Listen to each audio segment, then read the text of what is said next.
नमस्कार मंडळी, आजच्या या व्हिडिओमध्ये पाहूयात मराठी मनोरंजन विश्वातील आजच्या काही मोठ्या बातम्या. ठरलं तर मग या मालिकेतून लोकप्रिय अभिनेत्री जुई गडकरी प्रेक्षकांच्या गळ्यातलं ताईत झाली आहे. मालिकेत सध्या सायली आणि अर्जुनच्या हनीमूनचा ट्रॅक सुरू झालाय. त्यासाठी मालिकेचा संपूर्ण क्रू माथेरानला गेला आहे. अर्जुन आणि सायलीचं शूट सुरू झालं असलं तरी तिथे पोहोचताच जुई मात्र प्रचंड संतापली आहे. तिने एक व्हिडिओ शेअर करत तिचा संताप बोलून दाखवलाय. माथेरानमध्ये पर्यटकांनी टाकलेल्या कचऱ्याला पाहून जुई संतापली आहे. तुम्हाला बाहेर स्वच्छता ठेवायला जमत नसेल तर तो कचरा आपापल्या घरात टाकून बघा, असं तिनं नेटकऱ्यांना सुनावलं आहे. लोकप्रिय मराठी अभिनेता शशांक केतकरनं नुकतीच त्याच्या चाहत्यांना आनंदाची बातमी दिली आहे.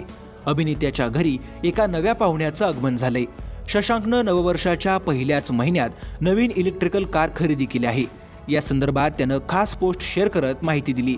पर्यावरणाच्या दृष्टीनं विचार करून अभिनेत्यानं इलेक्ट्रिकल कार खरेदी केल्यानं सध्या शशांकचं नेटकऱ्यांकडून कौतुक करण्यात येतंय. त्यानं पांढऱ्या रंगाची टाटा नेक्सॉन इलेक्ट्रिकल कार खरेदी केली आहे. तुला शिकवीन चांगला धडा या मालिकेतून लोकप्रिय झालेली अभिनेत्री शिवानी रांगोळे जिथे जाते तिथे तिला तिचे चाहते भेटत असतात. मात्र जमिनीपासून हजारो फूट वर हवेत विमानात शिवानीला तिचे चाहते भेटले आहेत. ज्या इंडिगो विमानानं शिवानी प्रवास करत होती त्याचा स्टाफ शिवानीचे चाहते होते आणि त्यांनी अभिनेत्रीसाठी खास गोष्टी करत तिच्याप्रती आपलं प्रेम व्यक्त केलं आहे. शिवानीनं त्यांच्यासोबत फोटो शेअर करत त्यांनी दिलेल्या पत्राचा मजकूरही दाखवलाय. ॲनिमलच्या यशानंतर बॉलिवूडप्रमाणे मराठी कलाविश्वात देखील उपेंद्र लिमये यांची जोरदार चर्चा रंगली होती. आता उपेंद्र लिमये पुन्हा एकदा बॉलिवूड गाजवण्यासाठी सज्ज झाले आहेत.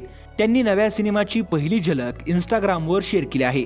ॲनिमल नंतर उपेंद्र लिमये हे मडगाव एक्सप्रेस या चित्रपटात महत्त्वाची भूमिका साकारणार आहेत. हा बहुचर्चित चित्रपट 22 मार्चला प्रेक्षकांच्या भेटीला येणार आहे. तर मंडळी, व्हिडिओ आवडला असेल तर व्हिडिओला लाईक करा व मनोरंजन विश्वातील अशाच व्हायरल बातम्या सगळ्यात आधी पाहण्यासाठी चॅनलला सबस्क्राईब करून बेल आयकॉन नक्की दाबा.